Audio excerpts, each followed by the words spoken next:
All right, let's check in with Dr. Bradley Freeman, professor of surgery at Washington University. Good morning, Dr. Bradley Freeman. Hey, good morning, McGraw. Let's talk about dirty money. Yeah, this was picked up by the media a lot last week, and really just reaffirms what our mother always told us, that don't put things in our mouth, and money has a lot of dirt and germs on it, and that is what this study did. As a group from NYU, New York University, that used cutting edge techniques to identify bacteria, which are germs, on money. And what they did was basically isolate the DNA or genetic material from the bacteria on the money, and were able to identify that on a given dollar bill that had been in circulation, there were over 3,000 species of germs that they were able to isolate. And a couple of things are significant about this. And by and large, they were germs that are ubiquitous in the environment. I mean, you could touch any surface and find comparable germs, in the vast majority of the time. They live there happily. They do have potential to cause disease, but nonetheless, it reaffirms that, again, these organisms are very prevalent in the environment. The other thing, though, was that they found that a lot of these germs had the potential to be resistant to commonly used antibiotics, and really, again, emphasizes that when physicians overuse or indiscriminately use antibiotics, it essentially encourages the production or the generation of bacteria that are resistant to them. And finding them on this dollar bill just shows how easily they are circulated within the community, and if they do cause an infection in an individual, it really limits the armamentarium of antibiotics that a clinician has at their disposal to treat them with. So I would say this is not groundbreaking science, but it does use cutting-edge techniques and somewhat reaffirms what we've always suspected. Well, first of all, I now just don't feel very well. I feel sick after listening to you talk about this. But it's not surprising, when they do studies on what's on a doorknob, what's on a bathroom stall, what's on a dollar bill. It's amazing any of us are alive at all with all these diseases and bugs going around. Well, even though we think that these germs are dangerous, we're obviously very dependent upon them for survival. And so a species, whether you're a human or you're a cat, you have been put on this earth and evolved to live happily with other organisms, and we're very dependent upon these germs existing in the environment and in us, and they kind of keep things in check. And a good example of that is when you basically wipe some of these germs out in a given patient by giving them very, very strong antibiotics.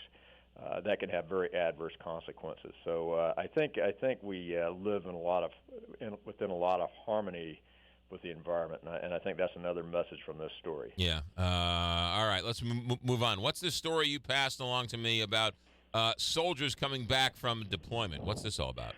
Well, we all know that obviously these individuals make tremendous sacrifice, and one of the things that the conflicts in Iraq and Afghanistan have shown is the psychological impact of those encounters, and a large number of these people coming back have major psychiatric issues, most of which are eminently treatable.